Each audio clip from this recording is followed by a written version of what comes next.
জমি থেকে ৮ থেকে ১০ লক্ষ টাকা লতি বিক্রি করা যায় বিভিন্ন অনলাইন চ্যানেলেই দেখা যায় কিন্তু। তার একটা বাস্তব প্রমাণ আপনাদের সামনে আজকে দেখাবো। আমাদের চুয়াডাঙ্গা জেলা জীবননগর থানায় আমার এক ভাইয়ের সাথে দেখা করতে আসছি। উনিও একটু লতি লাগাইছে।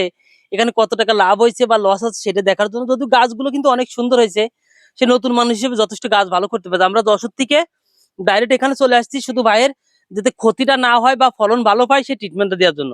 ভাই এখান থেকে কি পরিমাণে লাভ হচ্ছে? ভাই এখনো কিছু হয়নি, খরচ করে যাচ্ছি খরচ করেই যাচ্ছি। যে অনলাইনে প্রতিটা ভিডিও কালকে না আগের দিন দেখলাম একজন বলছে যে বিদেশ যাওয়া বাদ দিয়ে আপনি এই চাষ করেন। আসলে ভিতরে কতটুকু সত্যতা আছে? সত্যতা এখনো পাইনি ভাই, সামনে যদি আশা করি যদি আল্লাহ দেয় দেয় তাহলে বোঝা হলেও হতে যাবে। পারে, তাই না? জি ভাই। এখন তো সিজন কিন্তু লতির চাষের সিজন, মানে লতির যে ফলনের সিজন কিন্তু শেষ পর্যায়ে। জি। আপনি তো কিছু বিক্রি করতেন, তাহলে এখানে কি আশা করতে পারেন বলেন? এখন আশা তো আশাই মানুষ বাঁচে, এখন সামনে কি হবে বুঝতে পারতেছি না। বুঝতে পারতেছি না।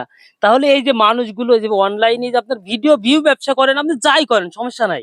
কিন্তু কৃষকের লোভ ধরায় যে কৃষকের মেরুদণ্ড ভাঙিয়ে দেয়, এটা কি আসলে ঠিক বলেন? না, ঠিক না ভাই। এই যে যাদের লতিরাজ কচু এই স্টেটে আছে, আমরা সবাই চেষ্টা করবো এখন যেহেতু আছে লতিরাজ কচুর সিজনের শেষ মুহূর্তে চলে আসতেছে কিন্তু আপনি যখনই রোপণ করেন লতিরাজ কচু গাছ জ্যৈষ্ঠ আষাঢ় মাসে 100% 75% গাছে ফুল আসবে। আর গাছে যখন ফুল আসবে তখন কিন্তু আর লতি ওখান থেকে আসবে না। আপনি হারভেস্ট করলেন কি সারা জীবনে না করলেন, গাছে কিন্তু ওটা দেখবে না। প্রত্যেকটা জিনিসের একটা সময়কাল আছে, বয়স আছে।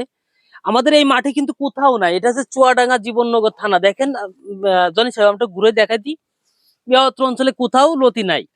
এখানে ভুট্টার চাষ বেশি হয়ে থাকে দেখা যাচ্ছে, তারপর মালটার চাষ হচ্ছে, পেয়ারার চাষ হচ্ছে, ড্রাগন চাষ, এই আর কি বিভিন্ন ভ্যারাইটির যে চাষগুলো আছে এই চাষগুলো বেশি হয়ে থাকে।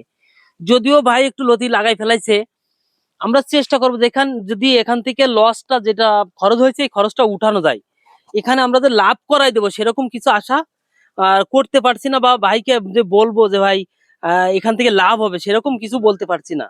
কারণ আসলে আমরা দেখছি সামনে যেহেতু হচ্ছে লতির সর্বোচ্চ বাজার পড়ে যাওয়ার মুহূর্ত হচ্ছে পটল। পটল যখন মার্কেটে হোলসেল উঠবে তখন কিন্তু লতির দাম আর থাকে না। লতি জব্দ পটলের কাছে, আমরা তো স্বাভাবিকভাবে বলে থাকি। তার মানে কি পটল ওঠার সময় কিন্তু বেশি দিন নাই। যেভাবে বৃষ্টি হচ্ছে খুব দ্রুত পটল উঠবে। অলরেডি মুড়ি পটল ওঠা শুরু হয়ে গেছে। তার মানে কি আমরা সামনে যত দিন যাচ্ছে তত লতিতে ঝুঁকিপূর্ণ অবস্থায় পড়ে যাচ্ছি। এক বিঘে লতিতে আপনার এই যে টোটাল কয় টাকা খরচ হতে পারে এই স্টেটমেন্ট আনার জন্য? আনুমানিক প্রায় 30-এর উপরে চলে গেছে। 30-এর উপরে যদি 25% জমিতে চলে যায়, কতদিন লাগবে এই 30,000 টাকা উঠাতে একবার ভাবছেন? এগুলা তো ভাবি না।